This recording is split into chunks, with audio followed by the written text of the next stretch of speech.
Alimony का system सच में इंसाफ देता है। ब्रिटिश एरा में जब कोई वुमन अपने हस्बैंड से डाइवोर्स लेती थी तो सोसाइटी उसे फाइनेंशियली इंडिपेंडेंट नहीं मानता। लेकिन उस समय का सोशल सिनारियो और आज के टाइम का जो सिनारियो है ये बहुत अंतर दिखाता, बहुत ही फर्क है। Hindu marriage act 1955 Muslim personal law and मुस्लिम लड़की की जुबान ही एविडेंस की तरह काम करता है। that this is all a person requires 6,16,300. Madam मैंने 50 लाख एलिमनी लगाया है।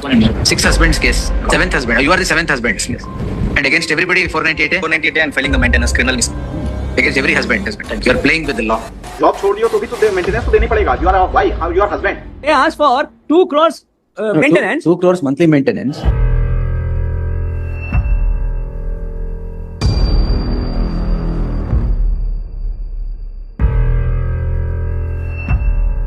आज हम ऐसे टॉपिक पे बात करेंगे जो एक लीगल कॉन्सेप्ट है, जो कई लोगों के लिए एक सहारा है बट वहीं पे एक मिसयूज कर रहे हैं। एलिमनी, शादी के बाद जब एक रिश्ता टूट जाता है तो एलिमनी का ये कॉन्सेप्ट लाया गया था।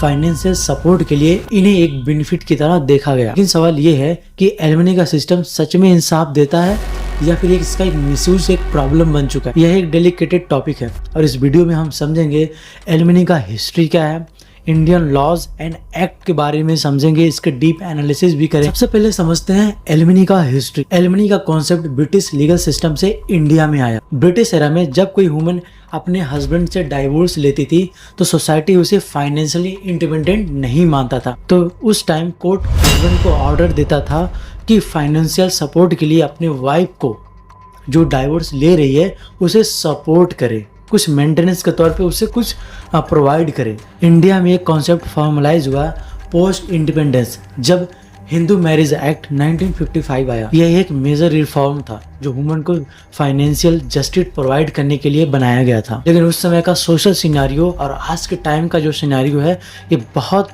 अंतर दिखाता, बहुत ही फर्क है इसमें। अब हम समझते हैं कि एलिमनी का जो सिस्टम है वो किस तरह से वर्क करता है। डिफरेंट रिलीजन और मैरिजेज में इस एलिमनी का किस तरह से प्रोविजन। पहला है Hindu marriage act 1955 section 24 interim maintenance. इसका मतलब होता है कि टेम्पोरेरी मेंटेनेंस देना होता है। हस्बैंड को एक क्राइटेरिया दी जाती है कि स्पाउस को अपने या फिर वाइफ को एक टेम्पररी मेंटेनेंस प्रोवाइड करेगा। सेक्शन 25 परमानेंट एलिमनी, डाइवोर्स के टाइम लमसम या फिर मंथली लाइफ टाइम सपोर्ट के लिए ये एलिमनी प्रोवाइड की जाती है। लेकिन पॉइंट टू बी नोटेड, इसका मतलब ये नहीं है कि हस्बैंड को ही एलिमनी प्रोवाइड करना होगा, वाइफ को नहीं। जो अतुल सुभाष वाला केस है वो इसी सेक्शन पे डिपेंड है 25 वाले पे, जो इसे परमानेंटली या फिर लमसम का एक अमाउंट इन्हें अपनी वाइफ को प्रोवाइड करना था। Criminal procedure code CRPC section 125 ये लॉ रिलीजन न्यूट्रल है।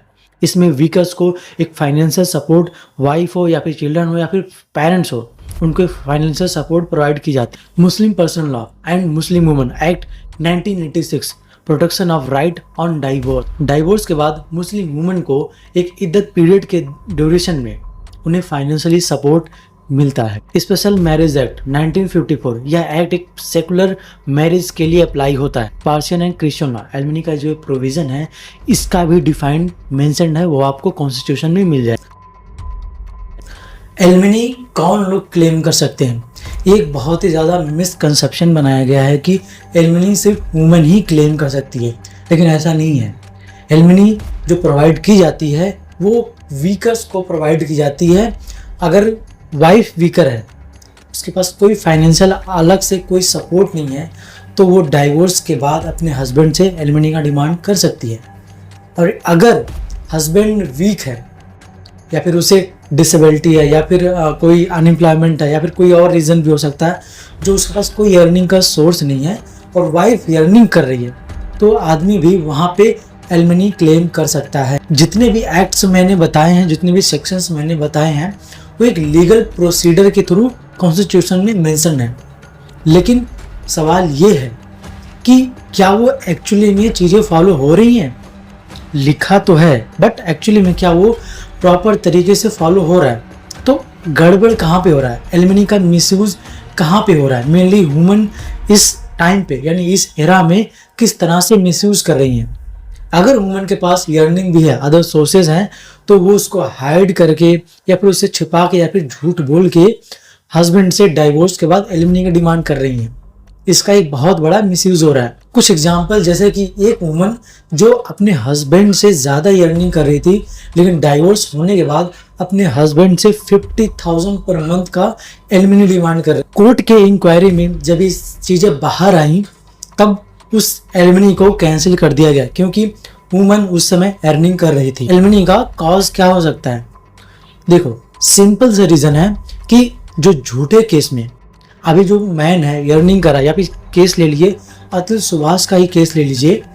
गलत केसेस की वजह से लाखों आदमी सुसाइड करते हैं। यहाँ पर मेरी पत्नी बोलती है कि तो फिर तुम क्यों नहीं कर लेते हैं, और ये सुन के वो जज हंस पड़ती है।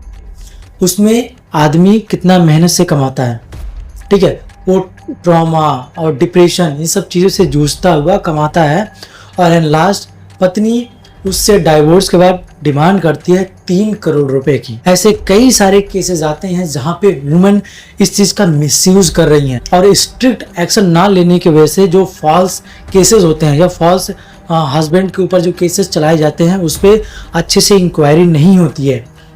वाइफ ने कह दिया तो हस्बैंड गलत है।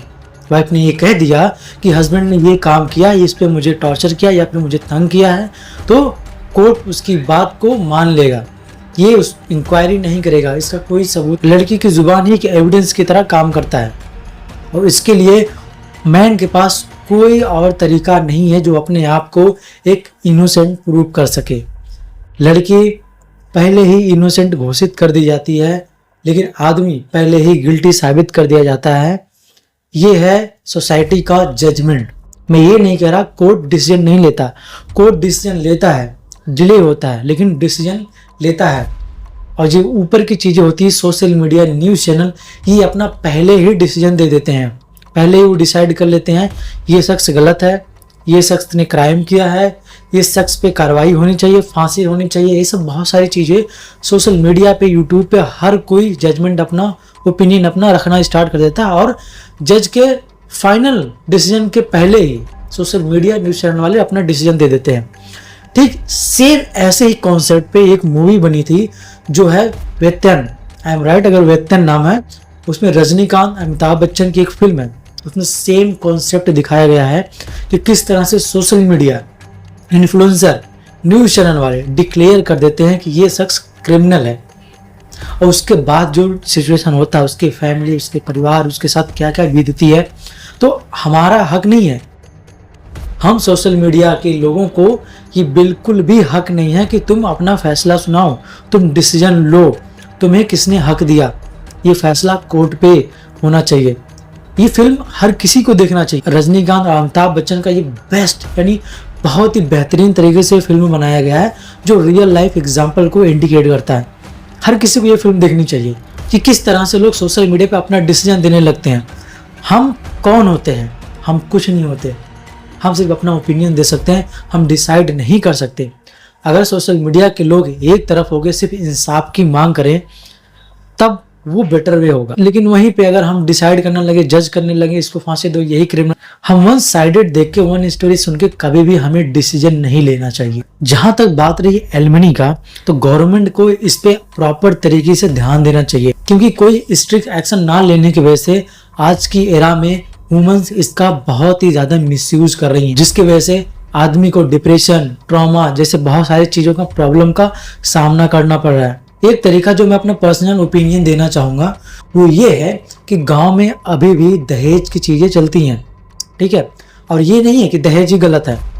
दूसरी तरफ लड़की का बाप एक अमीर पैसे वाला ही लड़का ढूंढता है, ये भी एक नजरिया देखना जो गलत है कि इस तरह से अगर कोई रिश्ता जोड़ा जा रहा है तो ये भी एक तरीके से गलत ही है।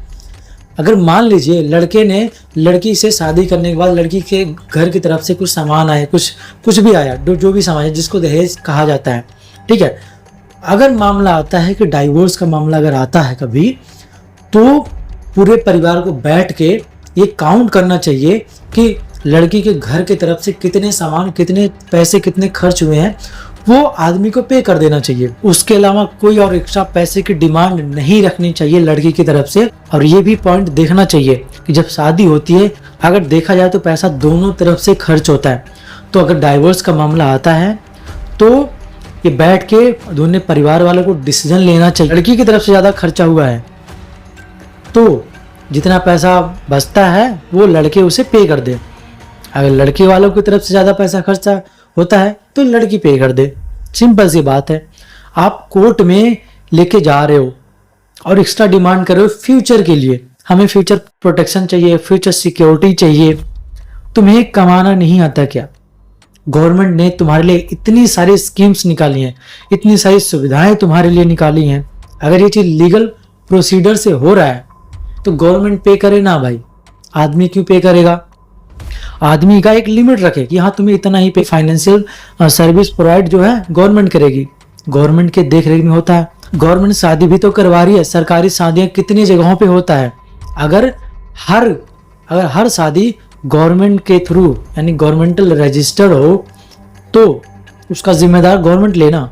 अगर जो गवर्नमेंट के रजिस्टर में रजिस्टर ना हो शादियां, उस पर एलिमनी का डिमांड कर सकते हो, उस पर एलिमनी का जो भी चीज़ें है प्रोसीडर कर सकते हैं। लेकिन जो गवर्नमेंट के गाइडेंस में शादियां हो रही हैं उसका जिम्मेदार कौन होगा? गवर्नमेंट लेना जिम्मेदारी।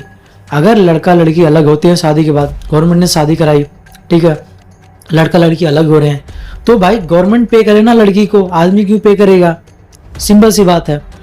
अगर हर चीज़ सरकारी की जा रही है तो भाई इस चीज़ का भी ध्यान दिया जाए। आप स्ट्रिक्ट एक्शन नहीं लेते हो तो वैसा करो, वरना आप एक स्ट्रिक्ट एक्शन बनाओ, कोई कानून बनाओ ताकि जो मिसयूज हो रहा है एलिमनी का वो कम हो जाए। देखो जितनी बातें मैंने बताई हैं वो एक हिस्ट्री और प्रेजेंट के टाइम में बहुत ही ज़्यादा डिफरेंट है। हिस्ट्री में मैंने क्या बताया कि उस समय महिलाएं जो है कमाती नहीं थी, उनके पास कोई अर्निंग का सोर्स नहीं था, तो वो डिपेंडेंट रहती थी मेल पे, अपने हस्बैंड पे, अपने घर वालों पे, ठीक है, अपने हस्बैंड पे। अपना घर बार छोड़ के किसी आदमी के पास जा रही हैं तो किसके भरोसे जा रही हैं? एक आदमी के भरोसे जा रही हैं। लेकिन उस एरा में और इस एरा में बहुत ही ज़्यादा डिफरेंट है। इस एरा में गवर्नमेंट वुमन को हर तरफ से प्रोवाइड कर रहा, सर्विसेज प्रोवाइड कर रहा, प्रोटेक्शन प्रोवाइड कर रहा, हर तरीके से उन्हें सर्विस दे रहा है, ठीक है, सिक्योरिटी प्रोवाइड कर रहा है हर तरीके से। तो फिर भी ये पूरी तरह से हस्बैंड पे डिपेंडेंट क्यों हो रही हैं? अगर औरत पढ़ी लिखी है, उसके पास डिग्री है, तो उसे बिल्कुल भी एलिमनी नहीं देना चाहिए, बिल्कुल भी एलिमनी नहीं देना चाहिए। वो उसे नौकरी दो। गवर्नमेंट को ये चाहिए कि भैया तुमने पढ़ा लिखा है, तुम्हारे पास डिग्री है, तुम्हारा अच्छा डाइवोर्स हो गया है, तो कुछ पैसे हस्बैंड से ले सकते हैं, बट हम तुम्हें इसके बदले नौकरी दिलवा रहे हैं। बहुत से आईटी सेक्टर, इतनी सारी नौकरियां हैं इस देश में जिनको लगता है अगर तुम्हारे पास स्किल्स हैं तो जाओ भैया जॉब ले लो। सिंपल सी बात है। तुम्हें एलिमनी क्यों चाहिए? यानी इसका मतलब है तुम्हें काम धाम नहीं करना है, तुम्हें पैसे ऐंठने हैं और उस पैसे का मिसयूज करना है और अय्याशी करना है, ऐश करने हैं। तो तुम्हारा मकसद स्टार्टिंग से यही था।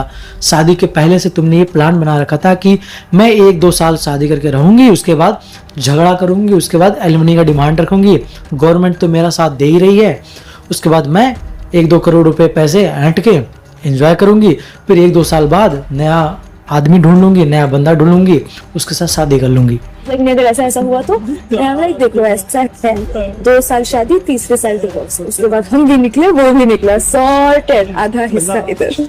ये माइंडसेट आज की लड़कियों में बहुत ही ज्यादा भर गया है, बहुत ही ज्यादा।